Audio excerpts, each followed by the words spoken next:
Oi, boa tarde. Sejam muito bem-vindos para a super aula com essas super mulheres, um evento do curso pré-vestibular Galileu Ângulo Limeira. Eu sou a Rita, vou começar uma apresentação sobre as nossas professoras, sobre as nossas vereadora, deputada, que vai conduzir hoje, com muito esclarecimento, essa aula para vocês. Temos a Tabata Amaral, tem 28 anos, ela foi a 6ª deputada federal mais votada do estado de São Paulo, eleita com 264.450 votos. Ela foi criada na Vila Missionária, na periferia de São Paulo, formou-se em ciência política e astrofísica em Harvard, com bolsa. Suas principais pautas são educação, combate às desigualdades, direito das mulheres, inovação política e meio ambiente. Mariana Calça, ela é limeirense, advogada e vereadora pela primeira vez em Limeira pelo PL, e desde a infância se interessa pela política e o seu potencial de promover transformações na vida das pessoas. Seus principais pilares de atuação são integridade e transparência, empreendedorismo, atenção para as mulheres e educação. Mara Ré é professora de redação há 18 anos, nos principais colégios e cursinhos do estado de São Paulo. Cursou letras na Universidade Federal de São Carlos e se especializou na Universidade de Buenos Aires. Corrige redações dos principais vestibulares do país e é voluntária na rede pública de ensino, onde desenvolve rodas de debate com jovens do ensino médio. Eu sou a Rita. Pode. Tirar a máscara.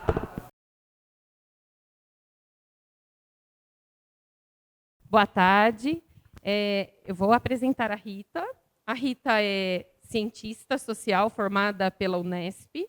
Ela atuou durante a graduação junto ao Núcleo de Estudos de Gestão Urbana de Trabalho Organizado, onde pesquisou, dissertou sobre a criminalidade feminina e a condição prisional das mulheres, além de outros estudos ao longo da carreira sobre pautas feministas, demografia e patrimônio histórico.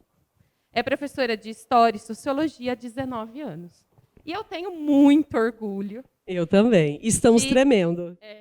Eu tenho muito orgulho de dividir, né, a sala dos professores, a sala de aula com a Rita.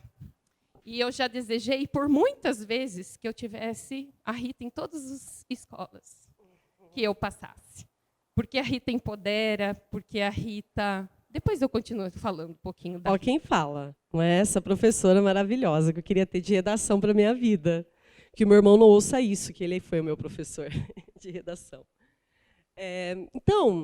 Eu, como professora de História, fui incumbida de começar fazendo um panorama histórico sobre a luta das mulheres pelo direito ao voto, que, é óbvio, não deixa de passar pelo feminismo. Toda luta que envolve mulheres na busca por espaço, seja em qualquer lugar, é um movimento feminista porque envolve mulheres, não é?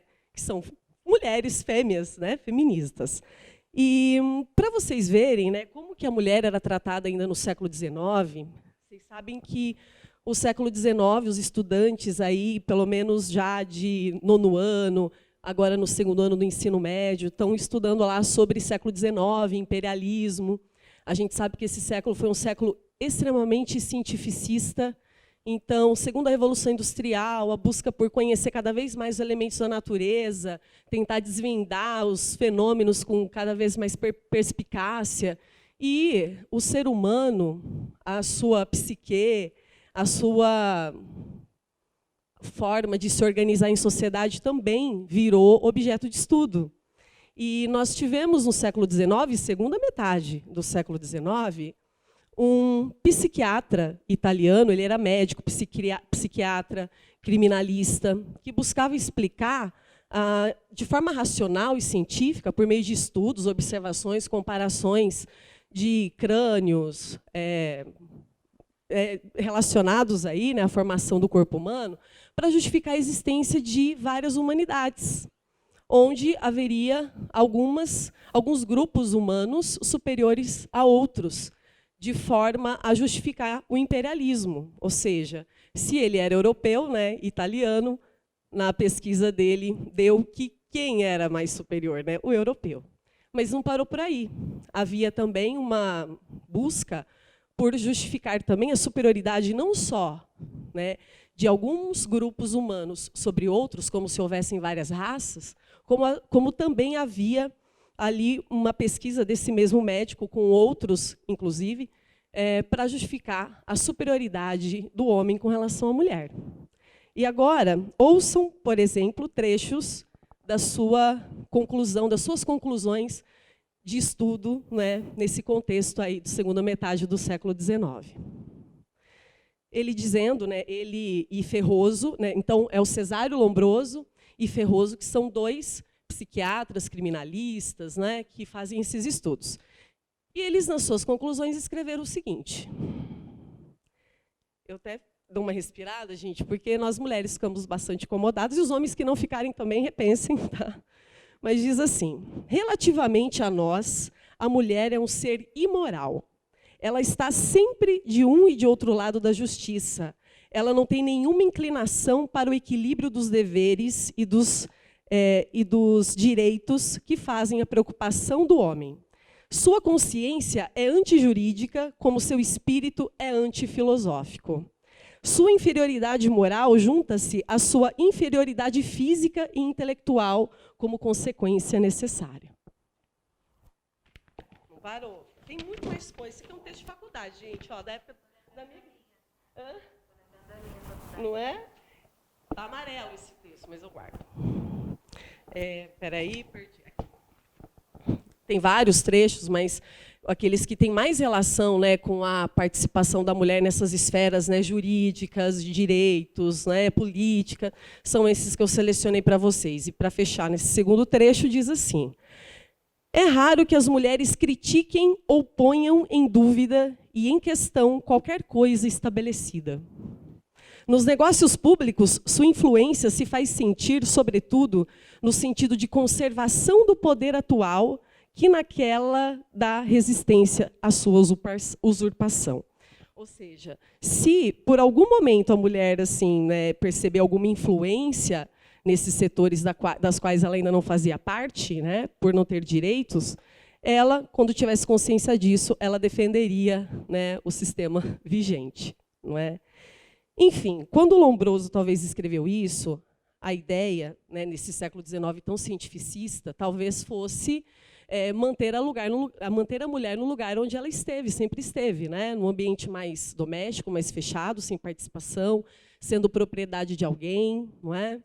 Mas eu acho que, quando a mulherada ouviu alguma coisa nesse sentido, elas falaram: o quê? Então, talvez esse tiro tenha saído aí pela culatra, porque foi justamente na segunda metade do século XIX que nós começamos a ver movimentos de mulheres que buscavam a participação na política, buscando representatividade, e parece que depois, né, desses estudos, não é? E a ciência é isso, né? A ciência ela precisa ser sempre contraposta, né? Porque senão não é ciência. Então começam a aparecer, obviamente, né, outros estudiosos, inclusive mulheres, que vão tentar explicar de modo científico que esse cara estava errado, não é? Então, para fazer esse panorama, né, da participação da mulher e a busca, a luta pelos direitos, eu trouxe para vocês meio que uma linha do tempo, tá? Sobre essa luta da mulher no mundo. No caso, como a gente vive, estamos aqui no mundo ocidental, né? Então, a influência que teve os movimentos das mulheres no mundo ocidental, que, obviamente, vai influenciar o Brasil. A gente sempre recebe depois que as coisas estão acontecendo lá, né? Meus alunos aí, né, sabem que a gente primeiro vai estudar lá a Revolução Francesa e tal, para depois ver aqui a Inconfidência Mineira, né? A gente sempre está vendo as coisas acontecendo lá e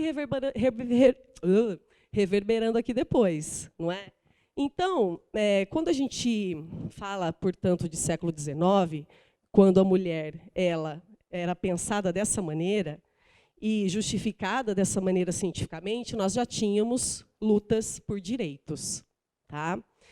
Essas lutas por direitos a gente já pode enquadrar dentro de movimentos feministas, porque mulher buscando um espaço é para ocupar espaço que para ela é de direito, não é? Então, num espaço que somente ocupavam homens, a mulher, quando ela luta para ocupar um lugar que era praticamente exclusivo do homem, é um movimento feminista. E nós tínhamos, na Europa, nesse contexto, final do século XIX, início do século XX, mulheres das mais diversas classes sociais buscando as mais variadas, aliás, lutando pelas mais variadas conquistas, não é? Então, por exemplo, no caso das mulheres operárias, né, as mulheres sempre trabalharam, né, desde a primeira Revolução Industrial, a principal mão de obra dentro da indústria era feminina. Então, a mulher já trabalhava fora há muito tempo, não é? Até a segunda Revolução Industrial era a principal mão de obra de crianças, não é? Então, a mulher trabalhava. Mas qual era a condição de trabalho dela? Sempre era uma condição inferior à do homem, não é? Ela ganhava menos, não tinha condição de cuidar dos filhos, levava os filhos para a fábrica, era demitida por qualquer motivo, ganhavam, já falei que ganhavam menos, né? Então, a luta das mulheres operárias, a princípio, era por melhores condições de trabalho, por direitos trabalhistas. Essas eram as causas urgentes. Dizer que essas mulheres estavam agora envolvidas, né, numa luta das mulheres burguesas que ocuparam os postos de seus maridos, por exemplo, durante a Primeira Guerra Mundial, porque durante a Primeira Guerra Mundial, a gente fala, a mulher começou a trabalhar. Não, a mulher já trabalhava. A diferença é que, durante a Primeira Guerra, mulheres começaram a ocupar postos que antes elas não imaginavam que pudessem ocupar, que eram os cargos de chefia, cargos de direção de uma empresa, de uma fábrica, não é?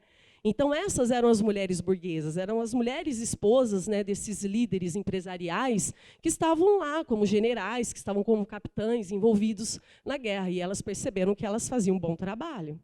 Então, para elas, não é, qual era a causa imediata, portanto, para se permanecer nessa condição de ocupar um espaço que elas gostaram? Era o voto. Para a mulher operária, era a condição de trabalho. Então, quais são as causas mais imediatas? São essas. A mulher operária queria melhores condições de trabalho. Pensar na mulher operária nesse momento, né, envolvida num movimento sufragista, que é o movimento pelo voto, era tipo atrasar, seria demorado demais, sabe? Elas sabiam disso.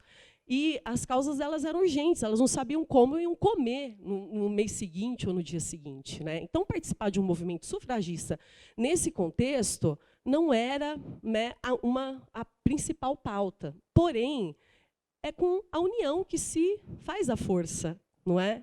Então, a gente tem a junção desses dois movimentos. A princípio, as mulheres burguesas atuaram sozinhas, as mulheres operárias também, não é? Mas quando elas se olham e criam uma identidade de luta, de busca, aí nós temos uma junção desses dois movimentos, tá?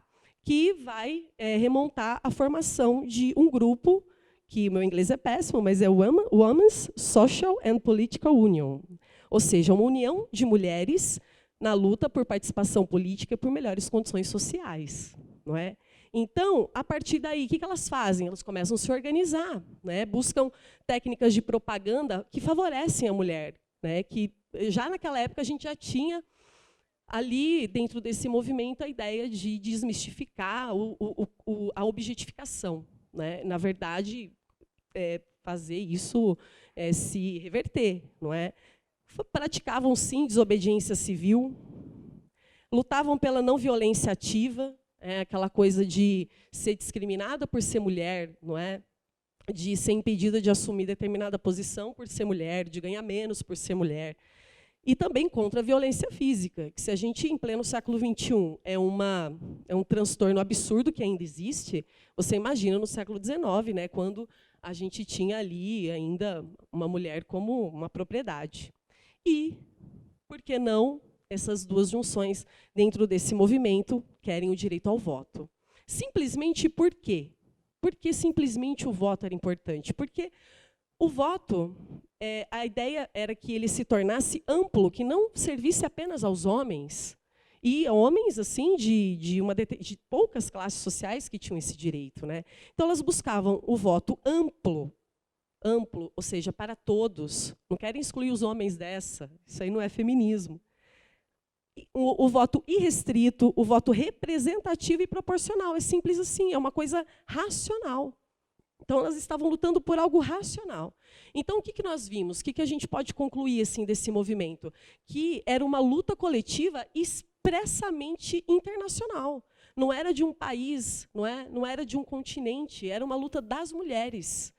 E mesmo apesar de existir uma oposição interna significativa. Tá? Então, por exemplo, nós estamos aqui, possivelmente podemos ter algumas posições diferentes sobre algum assunto relacionado às nossas ideologias políticas, mas nós somos mulheres e estamos aqui por uma causa maior. A oposição interna deve existir, inclusive, porque a partir do diálogo, do debate dessas oposições é que a gente avança e evolui dentro da democracia, não é? Então, mulheres burguesas e mulheres operárias se uniram aí para buscar esse direito também, além de tantos outros. Tá? Porque até então, o que nós tínhamos, né, gente, quando pensava em voto? Era um voto por gênero, por raça, por classe. Aí a gente fala lá da democracia na Grécia Antiga. Vocês sabem que todos os cidadãos votavam na Grécia Antiga. Sim, todos os cidadãos votavam na Grécia Antiga, mas quem era cidadão? Não é? Era o homem livre, o homem maior de 18 anos, que era ateniense a 3 gerações. Nisso, você filtra, cai um pingo de gente ali no final. Não é? Apesar de se comparar à monarquia, né, gente, tivemos um avanço grande. Então, as coisas no mundo nunca nascem prontas. Né? As ideias são lançadas, se é algo justo, se é uma luta justa, se é uma causa, né, que vai ser importante para o coletivo, de modo geral, independente das oposições internas, esse movimento ele deve existir para avançar e evoluir, que eu acredito ser o objetivo da humanidade. Né? Aí, passados século XIX, passadas Primeira Guerra Mundial, nós tivemos, em 1920, as mulheres nos Estados Unidos conquistando o direito ao voto. Não é? Mas sabe por que elas conquistaram o direito ao voto? Porque elas mudaram o discurso. Porque enquanto a luta das mulheres feministas nos Estados Unidos que buscavam o direito ao voto, elas diziam: queremos direitos femininos, queremos direitos para as mulheres, né? Quando usava esse termo, feminismos, feministas, né? Elas eram rechaçadas. Elas mudaram o discurso para: nós somos humanos, nós estamos dentro de uma democracia. Então elas deixam, vamos dizer, elas vão ter que se apagar enquanto mulheres, não é? Para se colocar, que está certo também, não é? Que são humanas. E que, se os Estados Unidos era um país que se vangloriava, né, pela democracia, pela liberdade, por que a exclusão desse grupo? Não é? Então, olha só, a luta como foi. Olha a percepção que essas mulheres tiveram que ter para poder alcançar esse direito, não é verdade? E aí, gente, nós vamos tendo um avanço. Né? Nos Estados Unidos, a gente já está aqui no continente americano, mas você sabe que o primeiro país que assinou o voto feminino foi a Nova Zelândia, ainda no século XIX, em 1893. É porque eu acho que o Cesário Lombroso morreu um pouco tempo antes, mas ele ia ficar, né, bem pistola, né, sabendo que aquele ser tão inferior, né, lá na Nova Zelândia já havia conquistado. E interessante que os países que têm participação feminina, né, na política há mais tempo são países muito desenvolvidos, assim, têm um desenvolvimento muito legal. Né? Depois, Finlândia é um exemplo para tudo. Assim. Quantos cursos de professora, assim, de educação que eu fiz, que os palestrantes formados vinham com exemplos da educação da Finlândia. Não é? E boa parte desse segmento, inclusive, é conduzido por mulheres. Né? E é um país que é um sucesso. Aí você vê, né, a África do Sul só em 1993. Não é? E a Arábia Saudita apenas em 2011, olha quanto pouco tempo. Né? E nós aqui vamos comemorar amanhã, porque é no dia 24, né, que faz aniversário de 90 anos o Código Eleitoral, que permitiu o voto das mulheres. No Brasil, começa no século XIX também, com uma pequena fagulha, né, de uma mulher escritora chamada Nísia Floresta, em 1832, que ela escreveu um livro. Você imagina, em 1832, gente, 1832 era final de período regencial. Não tinha, Dom Pedro, né, II estava ali com uns 15 anos, com espinha na cara, e essa mulher fazendo o quê? Escrevendo um livro chamado Direito das Mulheres, Injustiça dos Homens. E a conclusão desse livro ela é clássica para uma mulher do século XIX, obviamente letrada, não é? Que, vamos dizer, é um problema até hoje, inclusive que talvez possa, não é, ser um empecilho da participação da mulher na política, não é? E não ter noção do quão importante é ser uma cidadã, um agente político, né, na sociedade. Ela concluiu o seguinte, que as mulheres elas não têm instrução, não é? E por não terem instrução naquele período, que a maior parte da população, inclusive, era analfabeta, elas não participavam da vida pública. E não participando da vida pública, como que haveria políticas públicas sem a participação das mulheres para incentivar a instrução, a escolaridade, o letramento, não é? Então virava um ciclo negativo, infinito, que deixava sempre à margem as mulheres. Isso em 1832. Em 1890 ainda, no mesmo século, mais para o final, pela primeira vez foi falado a respeito, né, já nessa época na Assembleia Constituinte, porque o Brasil tinha acabado de se tornar república, né, dia 15 de novembro de 1889, virou república em 1890 na Assembleia Constituinte, para elaborar um novo conjunto de leis do país. Foi falado, assim, soltou, não é? Pela primeira vez se soltou a ideia da possibilidade do voto feminino. Por quê? Porque o Brasil estava super engajado naquela ideia de se modernizar, vamos modernizar o Brasil, não é? Então a República vem com essa coisa da modernização. Mas nada mais se falou a respeito. Em 1910, uma professora, tem que ser as professoras, né? Professora é uma coisa que a gente primeiro, porque a gente é letrada, a gente estuda, lida com gente o tempo inteiro, a gente sabe das coisas assim um pouquinho, né? Mas uma professora chamada Leolinda Daltro, ela funda o Partido Republicano Feminino. Porque já existia, todos os partidos, basicamente, no Brasil eram republicanos, o que mudava eram os estados. Partido Republicano Paulista, Partido Republicano Mineiro, Partido Republicano Paraibano, e assim. E ela criou o PRF, um partido republicano que não está associado a estados, está para as mulheres, né? E passou, né, a lutar, obviamente, esse partido, essa instituição, mesmo as mulheres ainda não podendo votar, mas na luta por essa participação, na busca por esse direito, não é? 7 anos depois, aqui as coisas começam a acontecer um pouco mais rápido, mas ainda assim eu acho meio lento, né? Olha tanto tempo que leva da fundação do partido até elas fazerem a primeira passeata em Salvador, porque essa mulher era da Bahia, era de Salvador, essa professora Leolinda. Em 1917 apenas elas conseguiram fazer a primeira passeata, tá? Para chamar atenção para essa busca, né, desse direito. Então, participaram assim, não foram centenas, foram dezenas. Foram dezenas, mas tudo começa com o começo, não é? 2 anos depois, talvez isso tenha realmente se tornado notícia, e 2 anos depois, em 1919, foi lançado o primeiro projeto de lei pelo voto feminino. Então, aí a gente já não tinha mais aquela suposição dentro da Assembleia Constituinte. E aí, que tal as mulheres? Todo mundo faz egípcia, ninguém fala nada. Mas aqui, o primeiro projeto de lei pelo voto feminino foi lançado. Isso em 1919. 2 anos depois, em 1921, ele passou pela primeira votação. E para ser regulamentado, precisava passar por uma segunda votação, não é isso? Tá? Só que ninguém nunca mais falou nada. Essa segunda votação nunca aconteceu, né? Já no ano seguinte, em 1922, tinha uma outra mulher muito poderosa, também empoderada, feminista, Berta Lutz, filha de Adolfo Lutz, um famoso, né, cientista brasileiro. Ela também era naturalista, estudou na França. Ela, obviamente, né, revoltada com essa exclusão, ela funda a Federação Brasileira pelo Progresso Feminino, da qual participavam a maioria professoras, mulheres letradas, né, da classe média alta. E em 1927, nós já temos, talvez até como resultado dessa Federação Brasileira pelo Progresso Feminino, o primeiro estado, sendo o Rio Grande do Norte, a conceder o voto à mulher. Tá? Porque, como o Brasil agora era republicano e os estados tinham uma relativa autonomia, o governador do estado abriu essa possibilidade para que o estado pudesse ter o seu sistema eleitoral.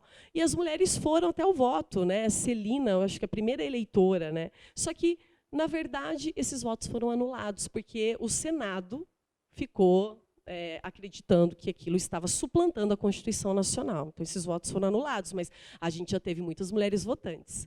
Em 1929, foi eleita a primeira prefeita, com 60% dos votos, também, né, numa cidade do Rio Grande do Norte, cidade de Lages. Tá?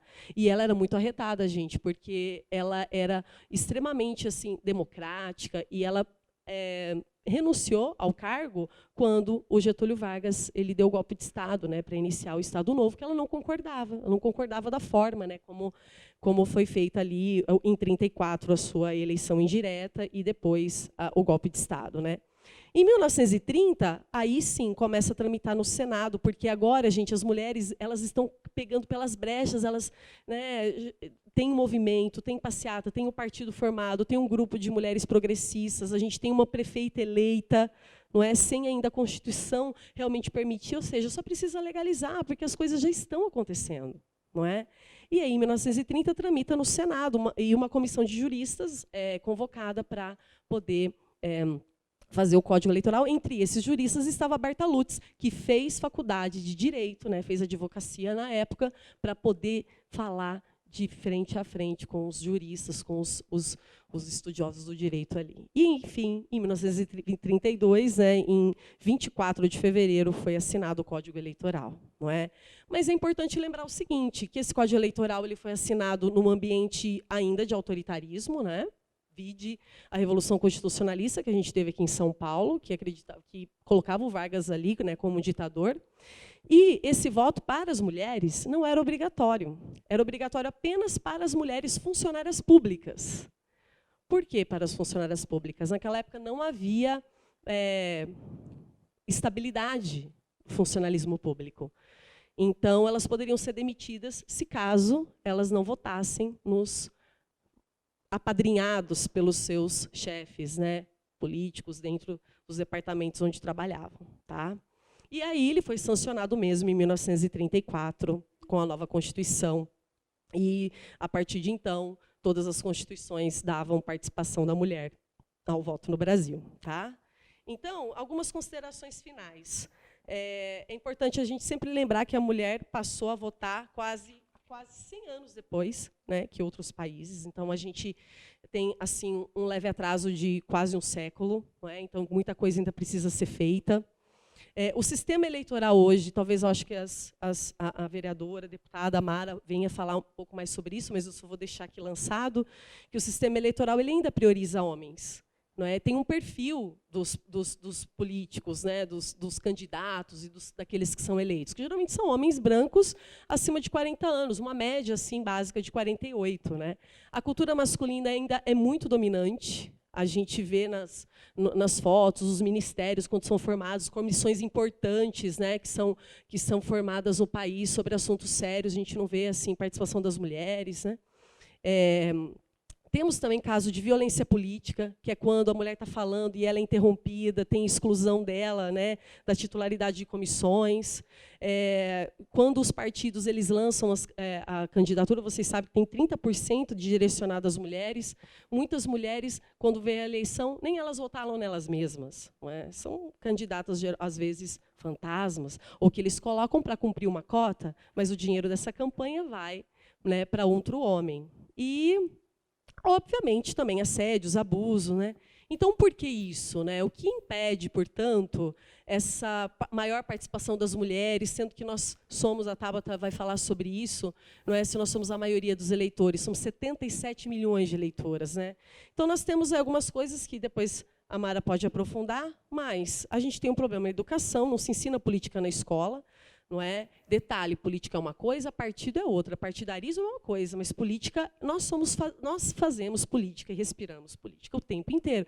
Nesse momento assim, que eu estou falando com vocês, eu estou sendo política, vocês aí me ouvindo, né? A gente está fazendo política, porque a gente está se entendendo, a gente está ouvindo, pode falar depois. Né? Isso, para tudo é política. Né? Então, isso existe ainda esse tabu, né, na escola. Não está também no cardápio das preferências das meninas, não é? Caminhar para esse rumo. E geralmente também não é sobre o trabalho da mulher na política, eles fazem muita coisa com relação à aparência, né? Quando nunca vai falar sobre a competência, porque geralmente elas são, mas sempre vai pegar por um lado ali de aparência. Né? Então, hoje, a gente vive esses desafios, mas eu passo a palavra para as minhas amigas, posso chamar assim, que elas vão trazer mais informações para vocês. Muito obrigada. No final, vocês perguntam o que vocês precisarem, o que vocês quiserem, tá?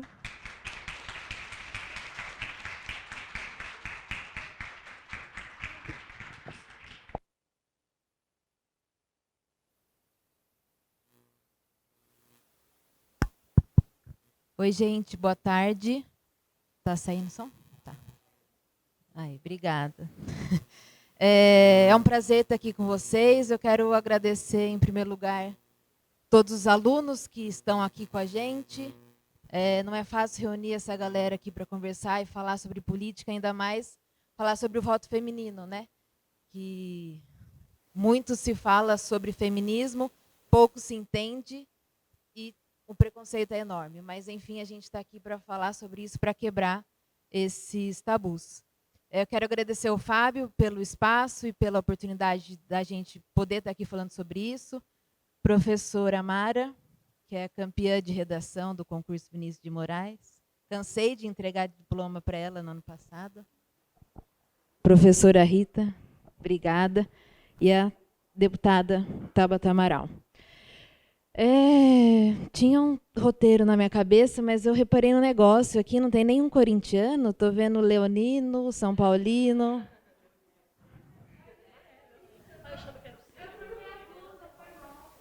Ah, obrigada. Tinha que ser uma mulher, né, gente? Porque tá difícil. Sei que tem alunas de 13 anos.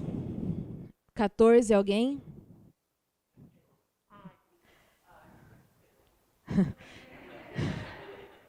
(15)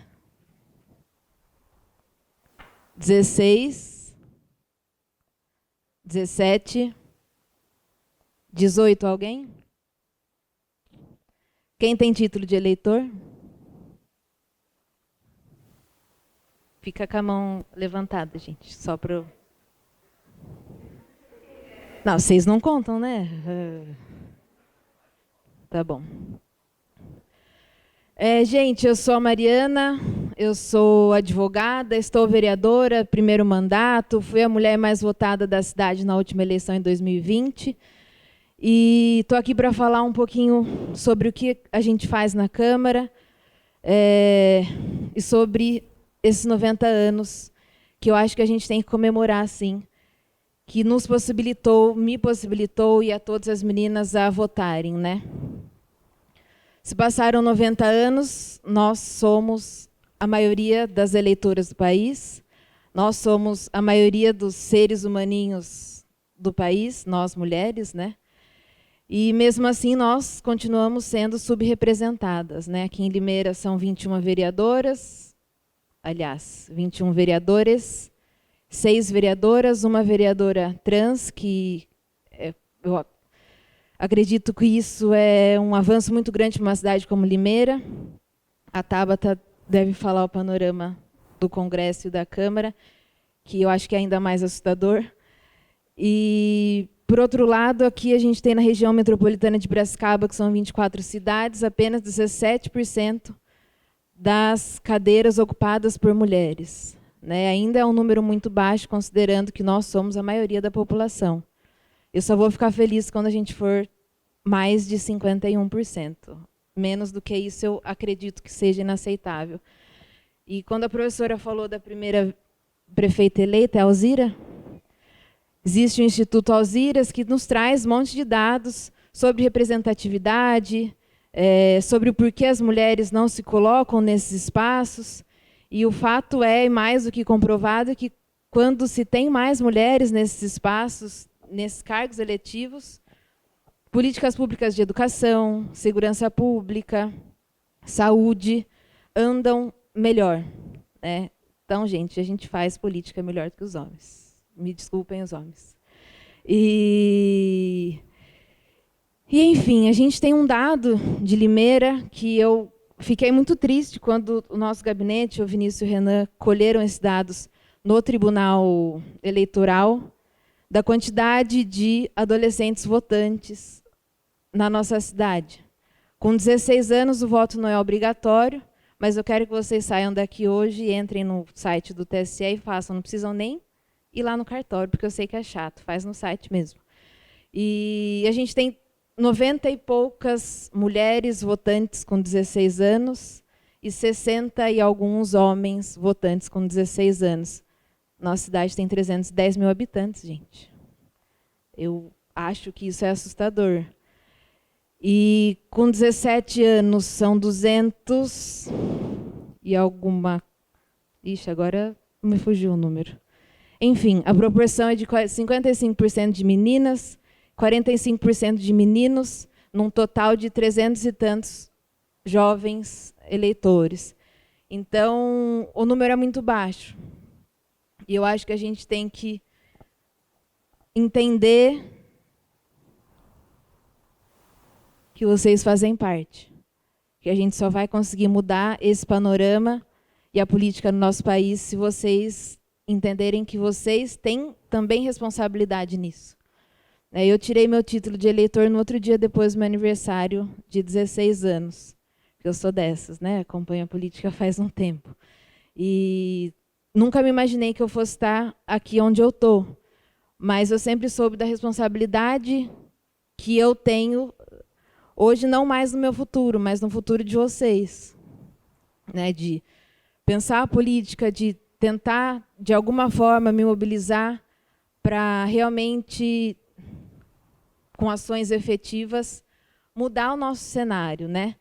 Então, com 16 anos eu fui fazer meu título de eleitor, com 16 anos eu já votei também para presidente, em 2006. Eu tenho 31 anos. E tem que fazer conta, porque eu não fiz aniversário de 30, de 31, de 32, acho que não também, então eu considero que eu tenho 29. Não tem festa, não tem aniversário. E enfim, vou passar um pouquinho pela minha história e chegar no dia de hoje. Com 16 anos eu já tinha meu título de eleitor, votei com 18, com 20, 22, enfim. Nunca anulei o voto e isso não passa pela minha cabeça anular o voto hoje. E a partir de 2018, que foi quando eu encontrei não a Tabata, mas o movimento que a Tabata fundou, que é o movimento Eu Acredito, eu me senti na obrigação de fazer alguma coisa a mais.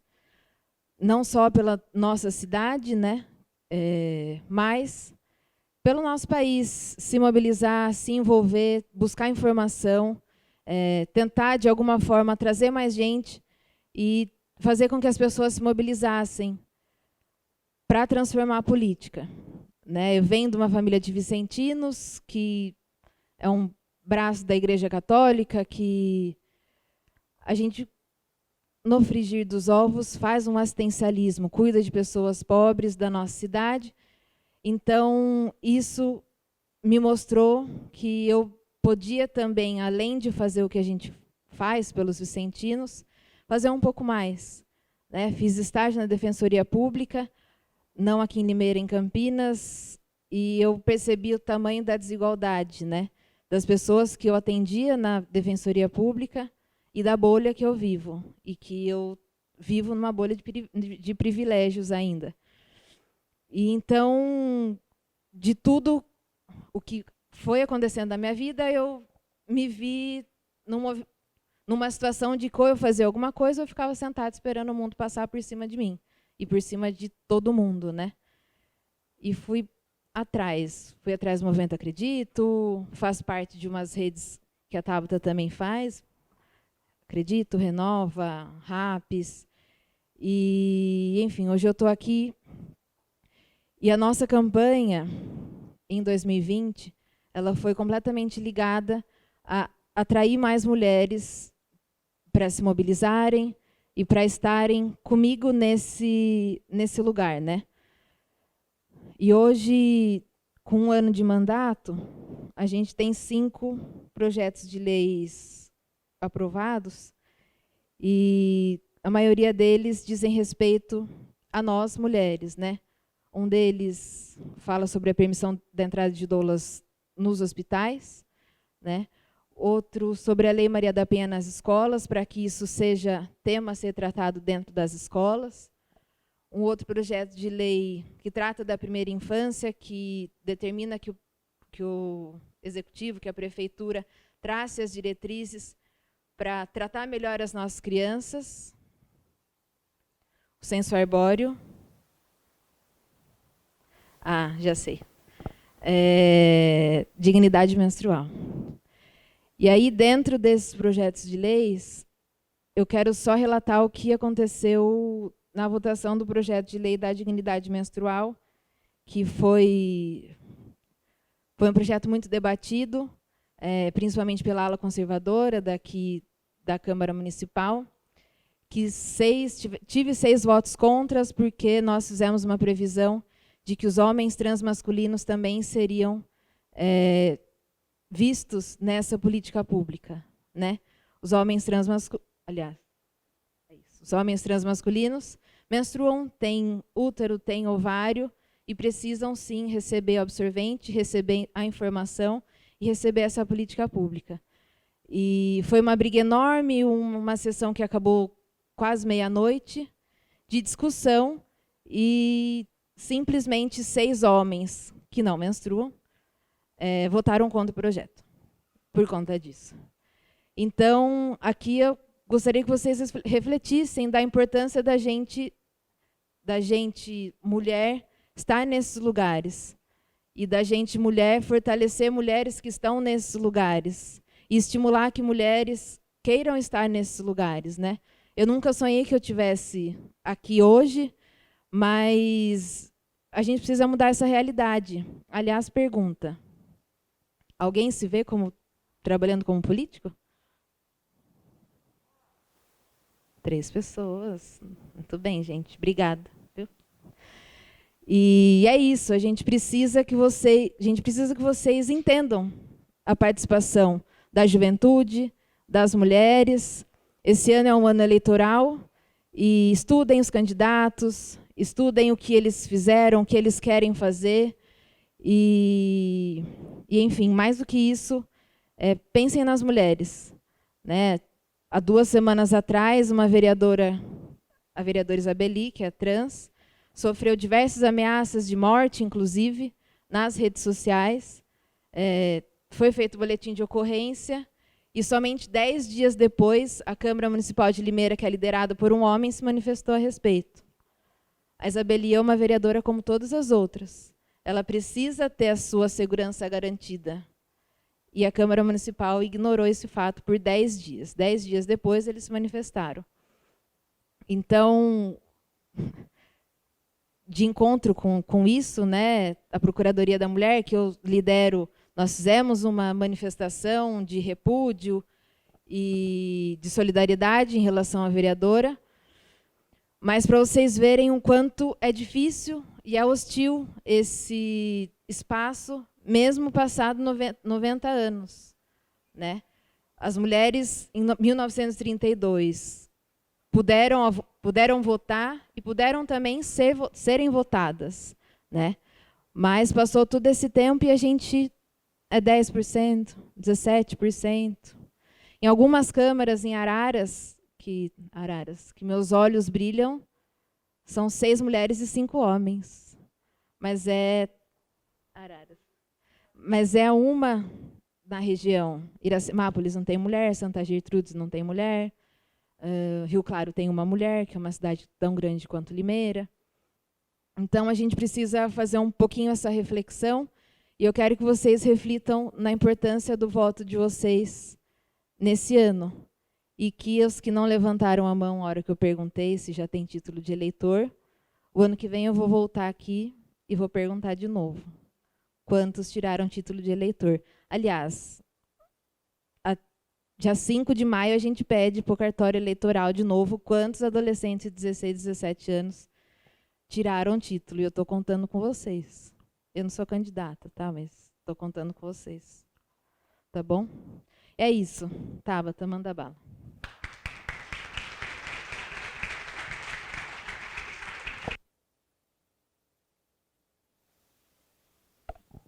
Boa tarde. Um pouquinho mais forte. Boa tarde. Meu amigo, você quer um cafezinho também? Se quiser, a gente desenrola, viu? Pessoal, muito obrigada por estarem aqui. Diretor Fábio, professora Mara, professora Rita, vereadora Mariana Calça, muitíssimo obrigada pelo convite. E todos vocês, que eu sei que não foram forçados, o que é melhor ainda, escolheram estar aqui para falar sobre voto feminino, homens e mulheres, porque eu vou tentar convencê-los de que essa é uma pauta de todas. de todos também. Queria agradecer também Renan, Vinícius, meus anfitriões, junto com a família da Mari, e também Mari e Ricardo Ciro, que estão me acompanhando, e falar que no final eu vou sortear esse livro, que eu lancei 2 anos atrás, e que ele mistura um pouquinho da minha fala, a fala da professora Rita, a fala da vereadora Mariana e a paixão pela educação da professora Mara, eu tenho certeza. Pessoal, eu vou tentar ser breve, porque primeiro nós tivemos uma aula. Esse é um tema, professora, que eu estudo há muitos anos, e tantos detalhes, tantas conexões eu aprendi contigo hoje, que realmente é uma honra. E aí, eu queria começar, eu ia pedir primeiro para vocês me dizerem quem já pensou em entrar na política, mas a vereadora se adiantou. Não, excelente. Então, eu vou começar com 2 coisas, bem rápido. Primeiro, quem aqui tem um sonho bem grande? Coitado, que não levantou, depois que eu olhei, levantou. Muito bem. E aí, vocês já responderam quem tem esse sonho, mais ou menos, na política, certo? Eu escolhi, para falar com vocês, usar essa camiseta. Com mulheres no poder, meninas voltam a sonhar. E antes de eu terminar a minha fala, vocês vão me lembrar, para eu não esquecer, de explicar de onde vem essa frase, porque ela vem de um estudo científico. Combinado? Então, vamos embora. Pessoal, eu pensei em contar para vocês, de forma muito breve, como que eu fui parar na política, tentar convencê-los, em 5 minutos, de que vocês também deveriam estar na política e, quem sabe, fazer avançar um pouquinho o debate sobre isso. Como tão gentilmente me apresentaram, meu nome é Tabata, eu venho do extremo sul de São Paulo, então acordei bem cedinho hoje para ir para Campinas, para vir falar com vocês. E eu tenho um grande sonho hoje de que a gente tenha a melhor escola pública do mundo. Sonho grande, sonho ousado, dá frio na barriga, o povo critica, então o meu sonho está certo. Esse sonho, ele foi se construindo na minha vida de acordo com o lugar onde eu nasci e com as oportunidades que eu tive. E foi esse sonho que me trouxe para a política. Eu cresci em um lugar, como eu falei, na zona sul de São Paulo, em que até hoje existe a compra de votos. Nas últimas eleições, se falava em R$200 e uma cesta básica. Periferia de São Paulo. Não falei do interior de uma cidadezinha do norte. Estou falando da periferia de São Paulo. Eu venho de um lugar em que nós temos os mesmos políticos há muitos anos, que dividem a comunidade entre si, não estão por lá, mas seus cabos eleitorais sabem bem onde tocar todo ano. Crescendo nessa comunidade, vocês acham que eu adorava a política? É claro que não. Para mim, assim como para boa parte da população, política era para quem não presta. Estou falando aqui o português bem claro, que eu acho que a gente vai mais rápido assim. E aí, quando você ligava a televisão, e no meu caso, só via homens ricos, bem mais velhos, geralmente envolvidos em escândalos de corrupção, foi se consolidando na minha cabeça uma coisa de que política não era para mim. E é tão poderoso o que a gente está falando aqui hoje, porque eu fui bolsista em uma escola particular e estudei em escola pública. E eu me formei do ensino médio sem saber o que fazia um vereador ou uma vereadora, sem saber nada da nossa Constituição, sem saber qual era a diferença entre um deputado federal e um senador. Tamanha era a minha certeza aqui dentro de que política não era para mim. Como é que isso mudou? E eu tenho certeza que vocês estão em outro patamar, como a gente fala, só porque vocês estão aqui hoje.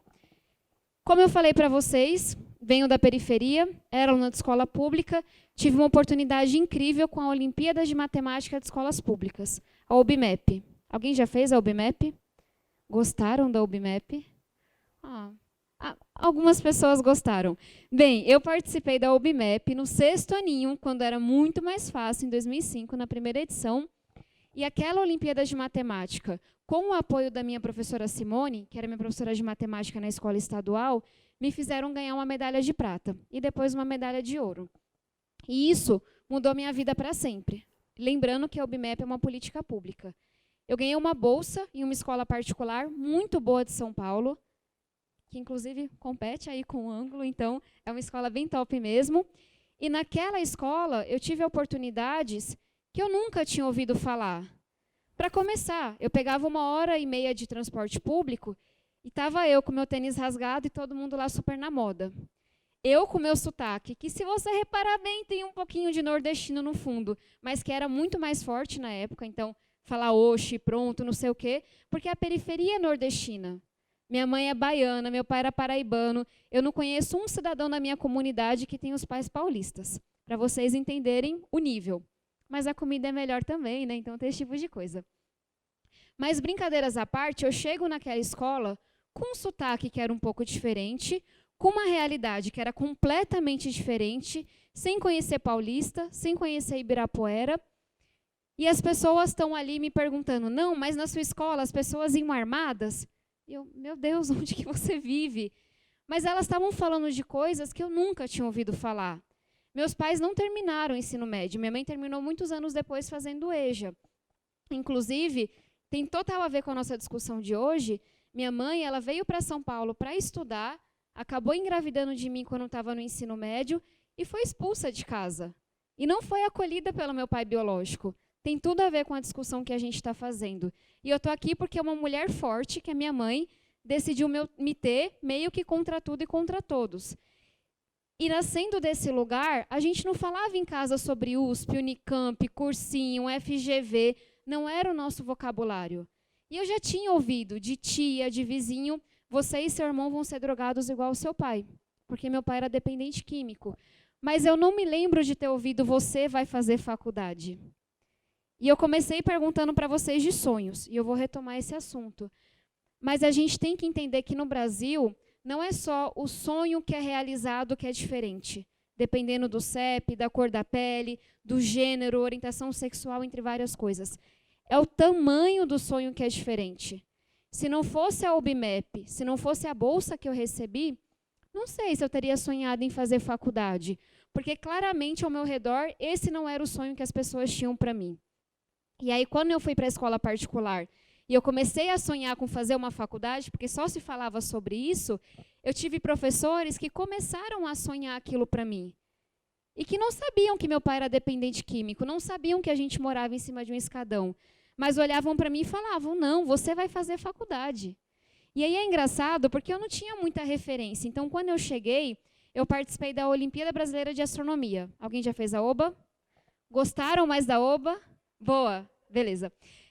Eu tinha feito a OBA e eu estava assim, encantada, né? Galáxia, cosmologia, é muito legal. Eu sou formada em astrofísica, então não discordem de mim. Só que eu não sabia o que fazia um cientista. E aí, quando me perguntaram o que você vai ser quando crescer, eu comecei a dizer que eu ia ser astrofísica. Por quê? Porque eu tinha gostado daquilo, aparentemente eu era boa naquilo, mas porque eu não queria não ter uma resposta.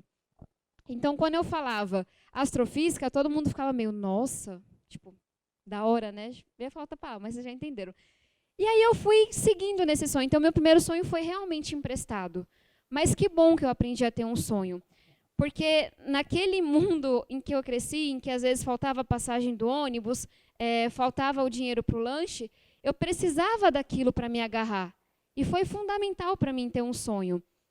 E aí os anos foram se passando, eu fui nesse sonho de ser cientista, cada vez mais me engajando com as Olimpíadas, sou nerd mesmo, de carteirinha assumida. E aí foi a primeira vez que o machismo começou a bater na minha cara. Porque como eu fui avançando nas Olimpíadas, eu comecei a ouvir coisas do tipo, ciência não é coisa de menina. Quem são as meninas aqui que gostam de futebol? Beleza.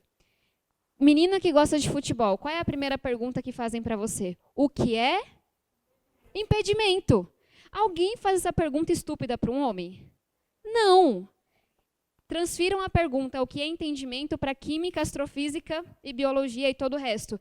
Era o que eu ouvia toda vez que eu me destacava. Não em biologia, porque eu era muito ruim, mas no resto, sim. E aí, quando você vai ouvindo tanto questionamento, quando o menino vai e levanta e fala, Tabata é um menino disfarçado de menina. Uma idiotice. Hoje eu dava risada. Na época, eu queria cavar um buraco e me enterrar. Foi muito difícil entender que eu pertencia àquele lugar. Mesmo quando, nas 5 mundiais que eu fui na equipe brasileira, eu era a única menina. Eu nunca participei de uma competição internacional em que tivesse outra menina na delegação brasileira. E foi só muitos anos depois que eu vim entender por que é que eu nunca me senti boa naquilo. Gente, eu tenho mais de 40 medalhas. Essa é uma área em que eu realmente assim, dei minha vida. E eu juro para vocês, não teve um dia que eu me senti inteligente. Não teve um dia que eu achei que eu realmente merecia aquela medalha. Eu achava que eu estava dando muita sorte. E que, eventualmente, iam descobrir que eu não era tão boa assim. Sabe como isso chama? Síndrome da impostora. E eu queria ter comemorado minhas medalhas, mas eu só achava que eu era muito esforçada. E que assim eu compensava a minha ausência de inteligência. Vejam que absurdo que é. Mas isso eu vim pensar só depois. Eu não quero que nenhuma menina se sinta como eu me sentia, se escondendo e com vergonha das coisas. E aí eu fui avançando, chegou no ensino médio. Meu pai foi ficando muito mais doente. Foi nessa época que eu descobri que ele não era meu pai biológico, mas também que eu descobri que ele não enfrentava só o alcoolismo, que ele era dependente de outras drogas. Ele começou a usar crack, e eu falo hoje, de forma muito transparente, porque meu pai, ele faleceu por causa das drogas, mas ele faleceu mesmo por causa da estigma que a gente tem em relação à saúde mental. Meu pai estava doente, igual uma pessoa com câncer. Uma doença muito difícil de curar, que a gente não tem um conhecimento tecnológico, científico ainda.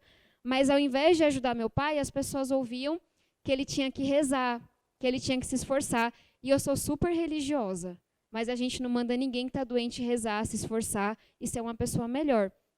E aí, nessa época, que meu pai foi ficando muito mais doente, e realmente foi faltando dinheiro para tudo, eu considerei desistir da escola. Estava lá, aluna olímpica, ganhando várias medalhas, mas tinha uma hora que eu não conseguia mais. E quando eu fui falar com o professor Rubens, que era meu professor de química, ele, depois de muitas horas, arrancou de mim o que estava acontecendo. E por que eu conto isso para vocês? Porque eu travei essa batalha sozinha com a minha mãe e com meu irmão por muitos anos. E eu poderia ter recebido ajuda antes, se a gente falasse sobre dependência química, se a gente falasse sobre saúde mental. E aí, quando meus professores entenderam, eles realmente me abraçaram. O Etapa começou a cuidar da minha alimentação todos os dias, começou a pagar minhas passagens de ônibus, metrô. Sabe, meus professores compraram o terninho, esse terninho, inclusive, eu sou muito cuidadosa, porque faz muitos anos, para eu ir nas premiações das Olimpíadas. E aí foi quando eu realmente pude estudar. Mas, para ser muito sincera, eu me matei tanto de estudar, porque eu estava fugindo de uma realidade que eu não sabia lidar. Então, eu nunca estudei tanto quanto no meu segundo e terceiro ano, bem alimentada, com dinheiro para passagem, com tudo, mas muito porque eu via meu pai doente e eu não sabia o que fazer.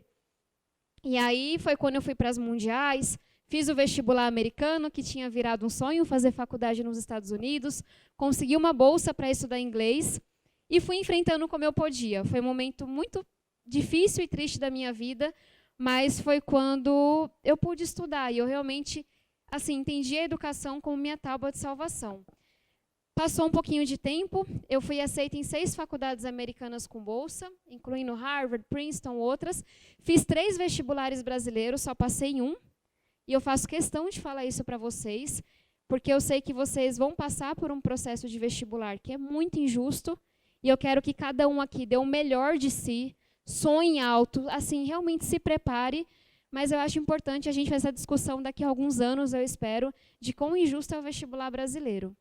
No vestibular americano, eu pude falar da minha paixão pela dança, dos projetos sociais que eu já tinha criado, da minha luta ao lado do meu pai, e pude explicar que com 3 horas de ônibus por dia, eu não era nem a primeira, nem a segunda, nem a terceira aluna da sala. Eu acho que eu era o número 50 em alguma coisa entre os 500.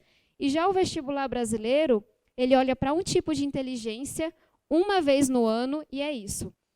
Então, não é para vocês se revoltarem e não fazerem um vestibular. Eu preciso de vocês formados para lutarem ao nosso lado. Mas é para a gente um dia travar essa discussão. Porque no vestibular americano, minha história coube. Minhas notas couberam, as ruins também. E já no vestibular brasileiro, isso não aconteceu. E aí eu estava fazendo física na USP, lembrem-se que eu queria ser astrofísica, quando eu recebia a notícia de que eu tinha ganhado uma bolsa em Harvard, e aí 4 dias depois a gente perdeu meu pai, de uma forma bastante trágica. E aí, quando aquilo aconteceu, e eu estou caminhando já para falar como é que eu fui parar na política, eu realmente fiquei sem chão. Era como se a vida estivesse fazendo uma troca. Ah, você quer estudar fora, ser metida besta, dar um passo maior do que a perna, mas a gente vai levar seu pai, que é o seu maior incentivador. E eu sei que é uma besteira, mas essa insegurança, essa síndrome da impostora, tudo que eu tinha ouvido, tudo que eu tinha vivido, a culpa que eu sentia de ser a única fazendo aquela escola maravilhosa com amigos que já tinham falecido, sabe, que já tinham desistido da educação, me fizeram desistir. E eu saí da USP, eu disse não para Harvard, para Princeton, para todas as outras, e só continuei dando aula, que era o trabalho que eu tinha na etapa, porque eu realmente precisava do dinheiro. E aí foram mais muitas semanas para os meus professores me fazerem mudar de ideia. E qual foi o argumento que eles usaram que me convenceu, em meio àquele momento? Que não era sobre mim, porque eu tinha certeza que eu não ia aprender inglês, eu tinha passado com a nota mínima na segunda tentativa da prova, eu tinha certeza que eu não ia ir bem na faculdade, mas eles me convenceram que não era sobre mim, que se eu não fosse, talvez levasse muitos anos para outros alunos de escola pública de periferia terem aquela oportunidade. Que eu tinha que dizer que a gente podia. E é muito massa, porque hoje você vê os alunos brasileiros que entram em Harvard e é um perfil muito mais diverso. E o primeiro aluno negro de college que a gente tem do Brasil, de escola pública também, ele foi porque ele viu uma entrevista minha. Ele é um pouco mais novo, o Arthur. Então, só para dizer que meus professores tinham razão. E eu fico até arrepiada. Não é sobre a gente, às vezes. É sobre uma comunidade inteira que a gente vai arrastar. É sobre as pessoas olharem e dizerem, caramba, a Ana conseguiu, esse negócio é para mim também. Caramba, o José está estudando, sabe? Será que não está na hora de eu fazer alguma coisa parecida? E aí eu fui para Harvard, eu odiei o primeiro ano, eu odeio frio, o que me faz gostar muito de Limeira, porque aqui é sempre quente. Eu achava tudo muito difícil, eu levei 1 ano para aprender inglês, mas eu sobrevivi ao meu primeiro ano. E, para mim, foi muito importante, nesse primeiro ano também, entender que eu não queria mais ser astrofísica, cientista, mas que eu queria trabalhar com educação, que era a forma de transformar a dor, a culpa que eu sentia por ser a única que tinha tido tanta sorte, tanta oportunidade, mas também transformar as oportunidades que eu tinha tido em alguma coisa. Já que eu tive oportunidades extraordinárias, eu quero que outras pessoas também tenham. E aí foi quando eu decidi estudar ciência política. Harvard não tem um curso de educação na graduação, mas eu achava que na ciência política eu ia poder estudar educação pública. E aí foi quando eu fui trabalhar na Secretaria de Educação de Sobral, no interior do Ceará, na Secretaria de Educação de Salvador, que a gente fundou o Mapa Educação, que é um movimento massa para vocês conhecerem, que junta jovens ativistas do Brasil inteiro, que aí assim, eu me joguei na educação mesmo, eu falei, cara, não sei o que eu vou fazer depois, mas eu sou uma ativista pela educação. E aí, para encurtar a história, me formei, voltei para o Brasil direto e fui tendo várias experiências que me fizeram ter ainda mais raiva da política. Eu não gostava de política, assim, se me perguntasse 10 anos atrás o que era esquerda e direita, eu não saberia dizer. Não tenho orgulho disso, não. É porque eu realmente não tinha esse ativismo. Isso não era meu mundo. E aí eu comecei a ouvir de um prefeito. Vou acabar com esse projeto massa para não dar ibope para a gestão anterior. Isso é de matar, sabe? E aí eu fui vendo os estudos mostrando que na troca de uma prefeitura, independente do partido, isso tinha um impacto negativo no IDEB, que é o nosso índice da educação básica. E aí eu fui vendo que o problema da educação não era técnico. A gente sabe o que fazer. O problema é que não havia uma escolha política pela educação. E aí chegou um momento, em 2017, que era tipo assim, ou vai ou racha. Ou eu vou trabalhar com outra área, porque eu não aguento mais, ou eu vou entender que se a política e os políticos não mudarem, esse negócio não muda. Eu não tenho a opção de não gostar de política. E aí eu, que não era filiada a partido, que não gostava desse troço, que não acompanhava, não entendia, me juntei a uma turma do Brasil inteiro que tinha esse mesmo incômodo, formiguinha, e a gente fundou o Acredito, que a Mariana faz parte, que é esse movimento de renovação. Decidi me candidatar em 2018, completa loucura. Não tenho cara de deputada, né? E as pessoas viam isso na rua, o que é errado. No comecinho da campanha, uma mulher quis que eu comprovasse que eu era deputada. Tipo, tem um comprovante? Não tem um comprovante, gente. Tipo, isso não existe. Eu ia pedir doação para o povo, aí falavam, não, você não vai ter força para bater na mesa. Aí me chamavam de burra, tipo, umas coisas assim muito absurdas. Fui fazer campanha numa feira, meio-dia. Chegaram vários caras me assediando, tive que sair correndo. Aquela piada idiota de troca um voto por um beijo. Estou dando exemplos que podem parecer bestas, mas que todos os dias me faziam sentir que aquele não era o meu lugar. O partido colocou na profissão que eu era blogueira. Todo respeito, eu nunca tive blog. Não tinha Twitter, meu Instagram desse tamanho. mas eu tinha propostas muito sólidas para a educação. E aí foi assim que a gente juntou 5.000 voluntários no estado inteiro, que me conheciam pelo trabalho na educação, e eu fui a segunda mulher mais votada do Brasil, e o sexta deputada mais votada aqui em São Paulo. E aí, quando eu me elegi, era aquela coisa, baixo clero. Essa menina, e é sempre menina, né? Essa menina não vai fazer nada. No primeiro ano, ganhei o prêmio de melhor parlamentar entre homens e mulheres da Câmara dos Deputados. Há 3 anos seguidos, sou considerado um dos 100 parlamentares mais influentes do Congresso, Câmara e Senado, para mostrar que tudo bem, eu sou de fato a segunda deputada mais jovem do Congresso, mas tem uma força que vem da história de vida, que vem da inovação, que vem de querer fazer acontecer, que sim, torna o meu caminho mais longo. As coisas não são tão fáceis para mim como para quem é do Centrão, como para quem está lá no orçamento secreto, como para quem faz coisa errada. Mas a tese que eu queria aprovar e que eu acho que eu estou provando é que dá para fazer do jeito certo. É muito difícil. E a professora comentava sobre isso. É muito difícil quando uma pessoa discorda de uma ideia minha e me chama de vagabunda, de puta, de coisas muito piores. Quando uma pessoa se incomoda com a minha votação e inventa 10.000 mentiras sobre a minha vida pessoal. Quando alguém vai lá e comenta sobre a minha roupa. Eu não tenho que estar pensando sobre a minha roupa, gente. Eu não sou estilista, eu sou deputada federal. Os homens estão lá tudo mal vestido, tudo igualzinho, ninguém está falando nada. Sabe aquelas coisas super antigas? Quando as pessoas vão lá e me ameaçam de morte, eu já tive que andar com escolta. Então, no Brasil, ainda há muita violência política de gênero, muita. Porque, de novo, a discordância, ela faz parte. Eu adoro debater. Ninguém vai concordar 100% com ninguém. Agora, a discordância não pode ser a nova minissaia, que é vista como um convite para você agredir, um convite para você xingar e ameaçar. Então, muito da minha luta nos últimos 3 anos também virou uma luta por mais mulheres na política. De novo, não porque eu acho que mulher seja melhor do que homem, ou porque eu queira um congresso só de mulher, por 3 razões apenas. Primeiro, diploma de realidade. Por que a gente não tinha distribuição de absorventes em escolas antes? Porque mulher, especialmente mulher pobre, não faz política pública. Senão, minha gente, tinha absorvente brotando das árvores se o homem menstruasse. Vamos combinar. Diploma de realidade importa pra caramba. E só vocês vão conhecer a realidade de vocês. Segunda coisa, Deus, universo, distribuem talento igualmente. Vamos combinar, né? Liderança, habilidade. Se não tem mulher, se não tem negro no Congresso Nacional, de forma geral, é porque tem muita coisa incluindo essas pessoas, que não recebem apoio, não recebem recurso. Então, é claro que um Congresso mais diverso vai entregar mais coisas para a população, porque vai ter gente mais talentosa sendo eleita. Vocês entendem qual é a lógica? Está comprovado cientificamente, meu lado nerd falando, que com mais mulheres no poder, você tem menos corrupção no país. Com mais mulheres no poder, as cidades enfrentaram melhor a pandemia. Isso no Brasil, com mais mulheres no poder, é menor o índice de mortalidade infantil no Brasil. É porque mulher é melhor do que homem? Não.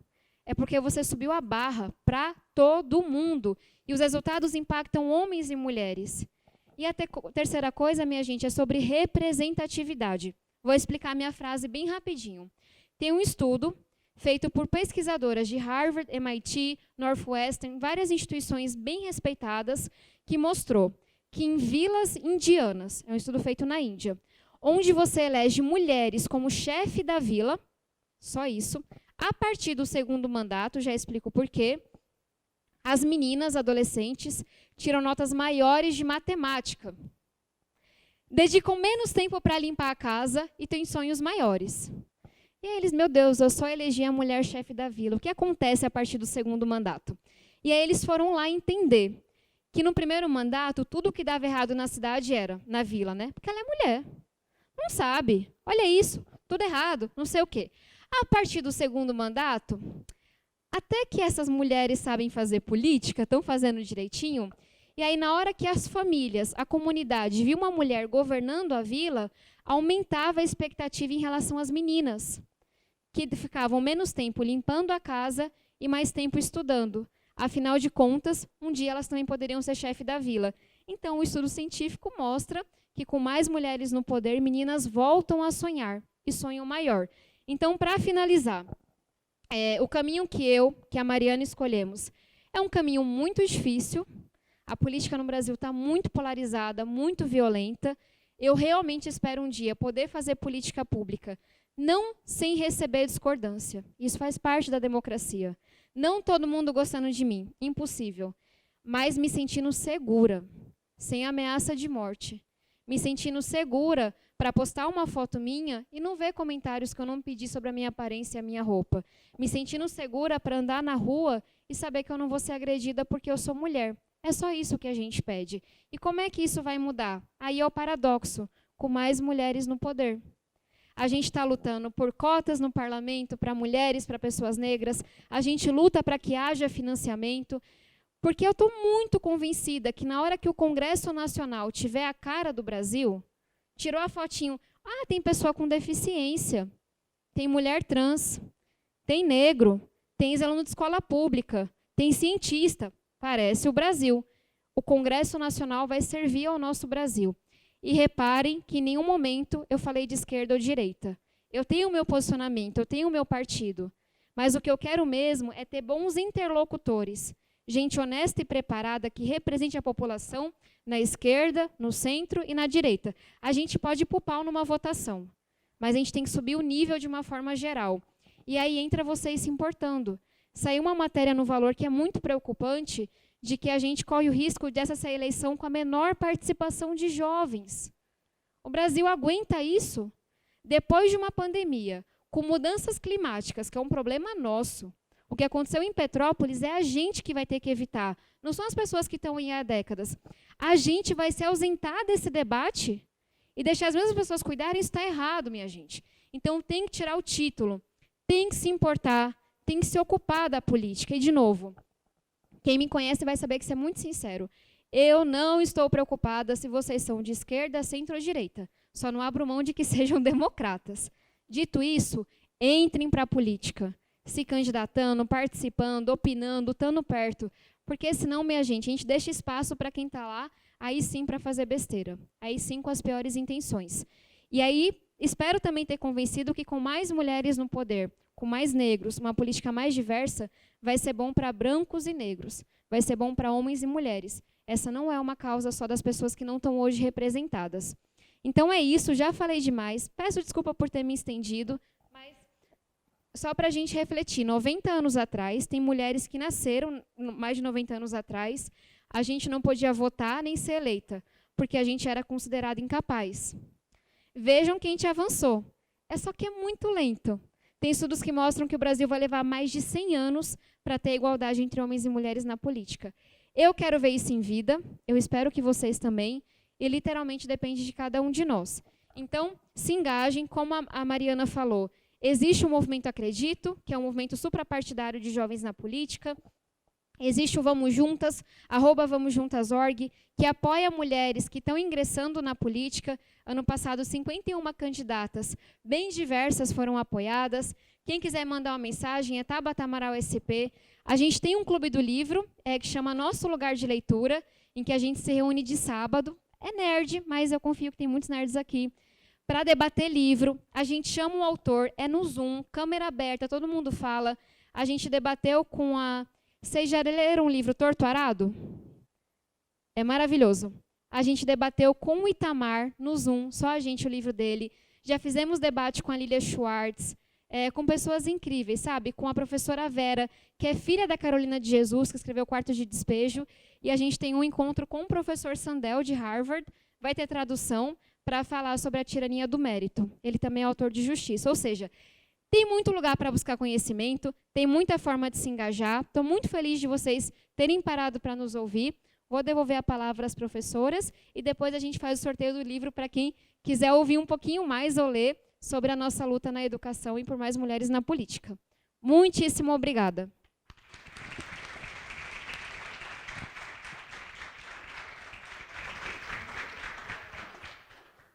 Boa tarde, colegas de trabalho aqui, né? Ô, Rafa, se eu ficar aqui, para eu poder pegar a visão, você que lute para editar?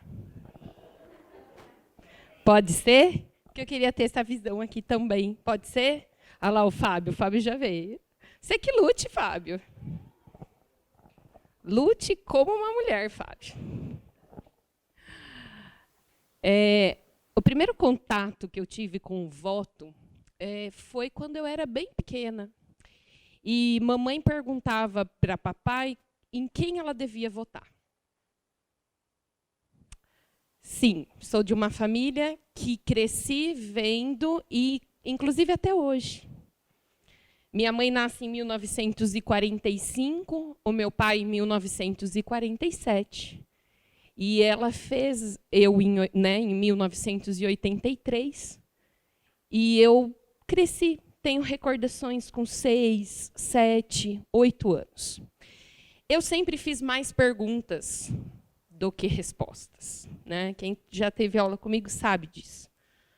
E eu me perguntava, sabe, por que minha mãe pede para o meu pai quem é o candidato? Não conseguia entender isso. E, claro, na minha adolescência, né, saindo ali da idade de criança para adolescente, aos 14 anos eu estava no 9º ano. Quem está aqui no 9º ano? Ninguém? Mas tem alguém do 8º, é isso? Quem é a sua aluna, Rita? Com 12. Ah, você está no 8º? E no 9º ano, eu estudava num colégio particular, também tinha bolsa. E um dia, um colégio, sou de Araras, né, tem uma ligação muito forte ali com o que a Mariana trouxe de Araras.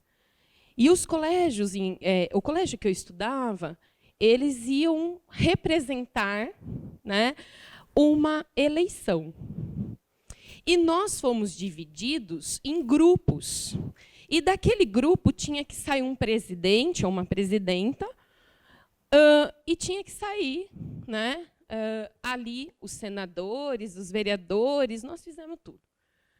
Naquele momento, eu queria ser a presidente. Só que aí, naquele momento, a minha voz foi silenciada.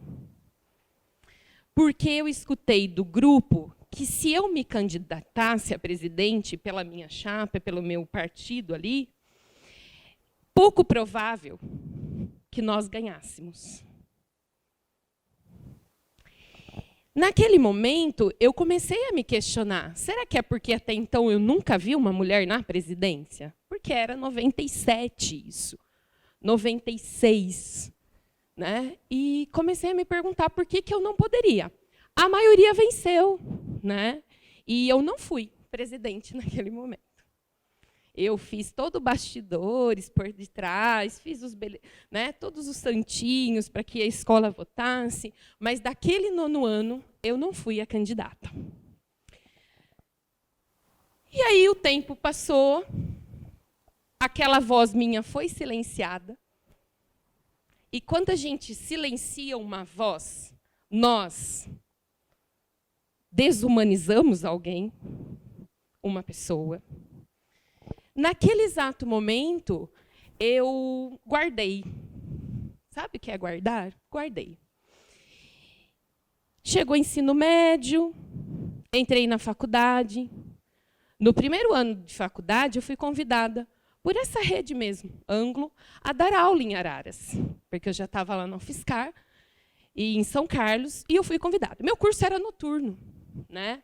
Fazendo letras, linguística, né? E eu fui convidada a dar aula. Então, eu viajava muito para dar aula, chegava à tarde, 5 horas da tarde, ia para a faculdade, era noturna. E aí eu me encontrei.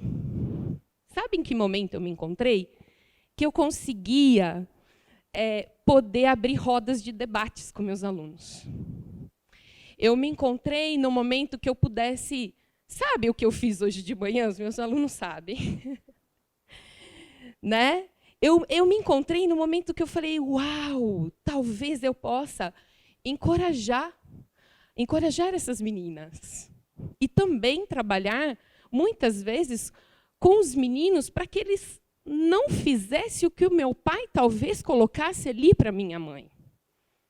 Né? Que ela tinha que votar em tal candidato.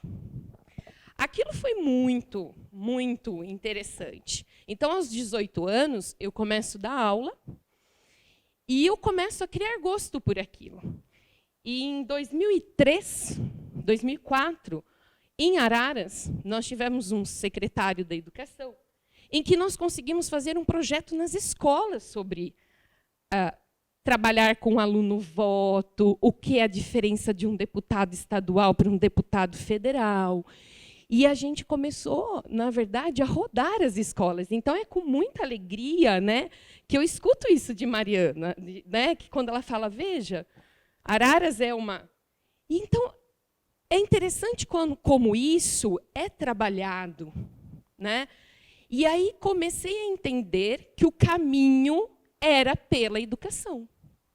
O caminho era na sala de aula, com os meus alunos. Eu não estava feliz ainda. Né? Por que eu não estava feliz? Porque eu tinha uma rede de escolas particulares e eu falava, e as escolas públicas? Foi onde saiu toda uma ideia de um projeto, debates nas escolas públicas, que desde o ano de 2005 eu acompanho. É muito cansativo, porque às vezes hoje mesmo eu já dei 7 aulas, né? Às vezes a gente ainda vai para a escola à noite, então eu faço esse projeto com meninas das escolas públicas à noite. Então, nesse caminho, nós fomos encontrando, né? Eu fui encontrando muitas histórias. Histórias que continuavam me silenciando. Eu fui silenciada quando eu fui mandada embora grávida. Por que eu fui mandada embora grávida? Porque eu tinha engravidado a segunda vez. Num período de um ano e pouquinho. E me disseram, ué, eu preciso te mandar embora, porque vai que você aparece com o 3º filho. Só que quando eu levei isso para a justiça, né, eu precisava defender isso, né, lutar, até para dar uma resposta para mim, porque eu estava sendo silenciada mais uma vez, e para os meus alunos que sabiam, e que mesmo assim lutavam por mim ali. E quando eu cheguei, me emociona, que eu abri as portas, né, que nós fomos ali no momento, né, na frente daquele juiz, para o meu alívio, era uma juíza. Então, foi muito confortável para mim. Né? Do mesmo jeito que esses projetos da pobreza menstrual, que nós trabalhamos no portal, aqui no Galileu, né? É muito confortável eu escutar que a Mariana, a Tabata, a Rita têm esses projetos. E é muito confortável para mim entender que ela está lá dentro lutando por esse projeto que a gente desenvolve aqui na escola. Mas, mais uma vez, eu fui silenciada.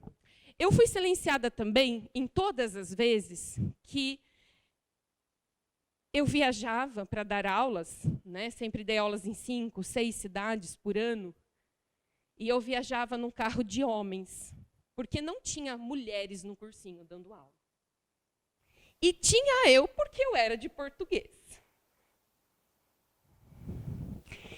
E aí, gente, o que é genial é que nessa virada, né, tem uma virada aí. Eu começo a ter esperança. Tem uma virada. Chegou um ano ali de 2010, eu comecei a ver um novo movimento. Sabe? Um movimento de mulheres que... Veja, eu fiz uma conta rápida aqui. Eu tenho 47 mulheres aqui, se eu não errei, tá? Porque eu estava sentadinha somando. Mas eu tenho 17 homens. Agora, será que isso mostra uma esperança para a gente? Eu fiquei pensando nisso. Será que é uma esperança para a gente?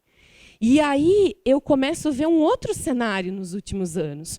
Eu começo a ver um cenário que as minhas alunas lutam comigo. Né? E que começa a dizer assim, veja, a gente já tem uma professora no cursinho de matemática, professora A. Nós temos uma professora A de história. Você olha para aquilo e você fala, uau! Né? Qual o momento que eu também consegui ser diferente daquela estrutura da minha família ali? Em qual momento? Né? Então, gente, o que eu penso? O Vini falou assim para mim, né? Mara, você fecha. Eu falei, fecha, eu vou atrás da proposta de intervenção. Não é? Então, assim, o que é a proposta de intervenção? Essa escola, o portal, me dá a possibilidade de fazer isso. De eu entrar em uma sala. Eu não fui presidenta. Talvez eu não serei. Mas eu tenho a condição de encorajar vocês. E que vocês possam. Pode ser que você seja um médico, pode ser que você seja uma professora, pode ser que você seja uma administradora, pode ser que você abra uma loja, mas que você promova espaços como esse. Não interessa. Você olha e fala, Mara, mas eu quero fazer ciências biológicas. Quando você estiver na sua empresa, promova. Você entende? Porque isso é muito importante. Esse diálogo é muito importante. Então, para eu terminar a minha fala, quando eu vejo a Rita,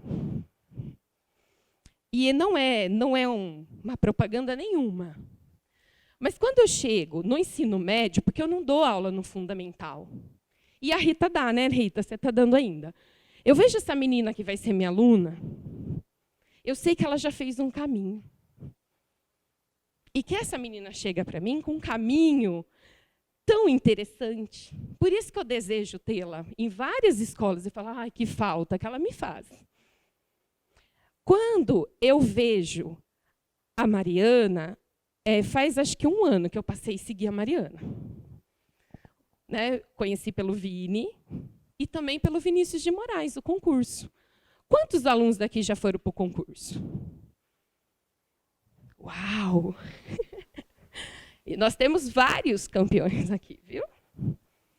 Mas, assim, a participação é fundamental. Né? O ano passado nós mandamos 66 textos.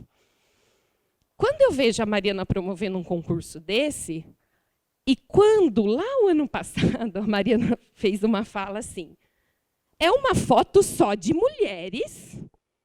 Você lembra disso, Mariana? Eram mulheres que tinham ali, elas chegaram em primeiro lugar, todas mulheres, nono, primeiro, segundo, terceiro, no concurso. E aí ela falou assim, gente, é uma foto feminina.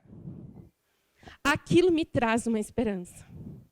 Quando a Rita chegou e apresentou aquela menina do 8º ano, a Rita falou, gente, ela só tem 12 anos. Para mim, você é a esperança. Quando eu vejo que a Tabata, né, que ela tem idade para ter sido minha aluna, estou velha, com um livro nas mãos, né, é a minha fonte de esperança. Então, Tabata, todas as vezes, e eu dialogo muito isso com as meninas, todas as vezes que você for ou que você é agredida numa rede social, usando as suas palavras, olha, você é uma puta, não é você que está sendo agredida, somos nós, mulheres. Gostaria muito de agradecer, de elogiar vocês, por vocês despenderem um tempo do seu dia para um assunto que é tão importante, principalmente, além das mulheres, né, das quais se interessam muito pelo tema, mas pelos meninos, pelos jovens que estão aqui, né? Todo mundo aqui tem algo em comum, né? Tem essa consciência de cidadania e está exercendo. Então, eu peço para que vocês continuem assim, contaminem outras pessoas, sejam humanistas, né? O humanista valoriza aquilo que o ser humano tem de bom. Ele acredita no diálogo, ele acredita na política como transformação positiva, apesar de tantas exceções que às vezes, né, ou muitas vezes a gente acaba, né, recebendo de notícia sempre, mas tem muita gente boa na política, tem muita gente boa que ainda não está, não é? Mas cada um fazendo uma parte, eu acredito que a gente vai conseguir construir o município, o estado, o país que a gente sonha, que a gente espera. Todos nós somos responsáveis por isso. Todos nós somos agentes políticos. Ser político, lá na Grécia Antiga, era se interessar pela polis, se interessar pelos procedimentos administrativos da polis. Uma vez eu ouvi o Cortella falando que aquele que não se interessa, aquele que tinha todo o filtro da cidadania, mas que não exercia a sua função de ir, ou participar das votações, conhecer, eles chamavam do idiote. O idiote é aquele que tinha toda a possibilidade de participar, mas que não se interessava porque ele estava mais voltado para o seu mundo, né? Não, aquilo não importa, aquilo não me interessa. Mas quando a gente fica parte disso, fica de fora disso, alguém leva a gente. E aí como que você vai reclamar? Não é? Como que você vai se lamentar? Perde o sentido. Então é muito importante que a gente tenha esse reconhecimento de sermos agentes políticos, homens e mulheres, e a juventude principalmente, porque vocês são agentes muito ativos na transformação. E o Brasil tem um histórico de protagonismo juvenil em momentos muito importantes da nossa história.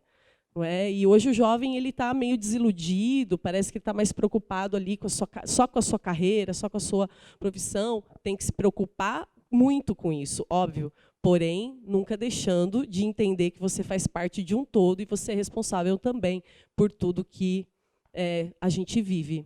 Tá? A política está em tudo, então tenham sempre a consciência. Tá? Gente, primeiro, obrigada por vocês terem participado desse aulão com a gente.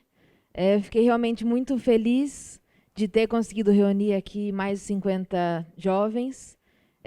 Não é normal isso acontecer, e parabéns a todo mundo que se mobilizou, as professoras, ao Fábio, ao Vinícius, que fizeram tudo acontecer.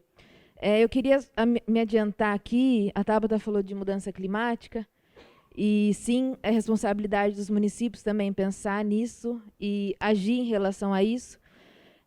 Eu vou passar depois para vocês a data certinho, mas nós vamos fazer uma roda de conversa na Unicamp com o pessoal do CA, que vai ser aberta, e para discutir o projeto de lei que eu protocolei aqui na cidade, que trata do Plano Municipal de Mudança Climática.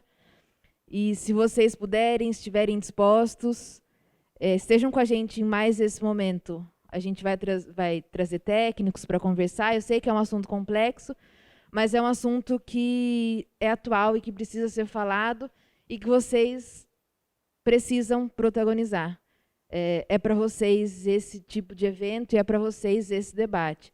Então, assim que a gente tiver todos os dados, data, horário certinho, nós vamos passar para vocês, tá bom? E eu conto com a presença de vocês, vai ser bem legal. E, mais do que isso, o nosso gabinete está aberto, à disposição. Me sigam aí nas redes, Mariana Calça com S. E a gente tem feito gabinete online para discutir os temas polêmicos que rolam aí na cidade. Tem circulado em todas as escolas que a gente consegue, porque eu sou uma só e é difícil. Mas estamos aí, estamos juntos, e estejam perto não só do meu mandato, mas os outros vereadores também acompanhem o nosso trabalho, que o trabalho é para vocês.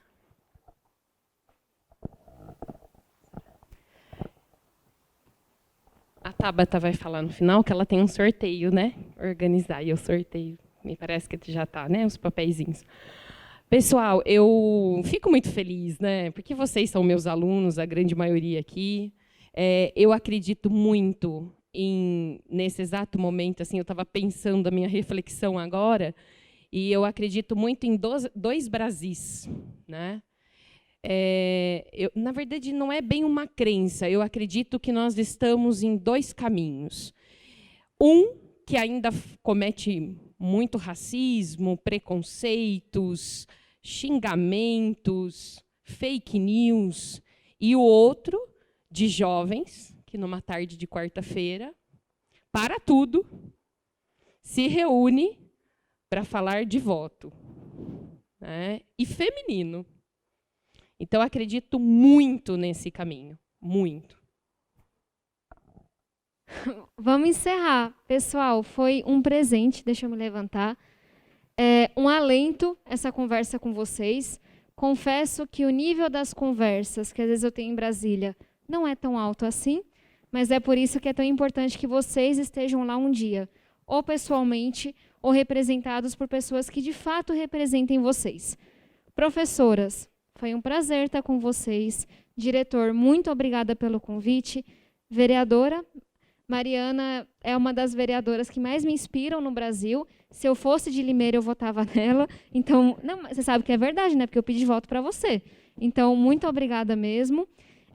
E espero que vocês saiam daqui, se com alguma coisa, com essa pulguinha atrás da orelha. Como é que eu vou ocupar a política do meu jeito? E agora a gente vai fazer o sorteio. Gente, é um livro pequenininho, é bem baratinho, dá para comprar na internet, mas eu queria dar esse presente para vocês. Como eu não sou rica, eu consegui trazer um. Mas eu espero que vocês aceitem como um singelo presente. O que me falaram é que tem do número 1 ao 50 nas pulseiras. E aí, eu pensei em pedir para a Mari escolher um número. Pode ser? Fecha o olho. Qual é seu número da sorte? 37. Quem está com 37? Venha-se embora. Uma salva de palmas.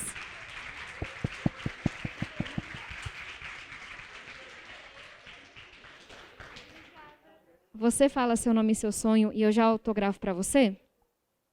Meu nome é Júlia Puzzoni. Meu sonho é ter influência de algum jeito, não sei como ainda, mas é isso. Júlia com G ou com J? Júlia normal. Tá bom, muito obrigada. Pessoal, acho que é isso. Vou pedir que alguém me empreste uma caneta. E foi uma honra estar com vocês. Muito obrigada. Boa sorte no vestibular, para quem tem vestibular esse ano. Boa sorte nos estudos. E que a gente termine esse ano muito melhor do que começou. A Júlia, vou contar aqui porque ela falou da influência, ela vai fazer parte de um encontro da Semana de Arte Moderna, dos 100 anos, e ela vai cantar. Ela é uma cantora. Ai, tive que contar. Depois tira uma foto comigo, né? Só para garantir lá no futuro. Pessoal, obrigada mesmo. Vou autografar o livro da Júlia. Se alguém tiver uma questão, quiser chegar mais, acho que a gente tem uns 5 minutinhos, né, diretor? Fábio, tá bom, então. Obrigada, pessoal. Um beijão em vocês.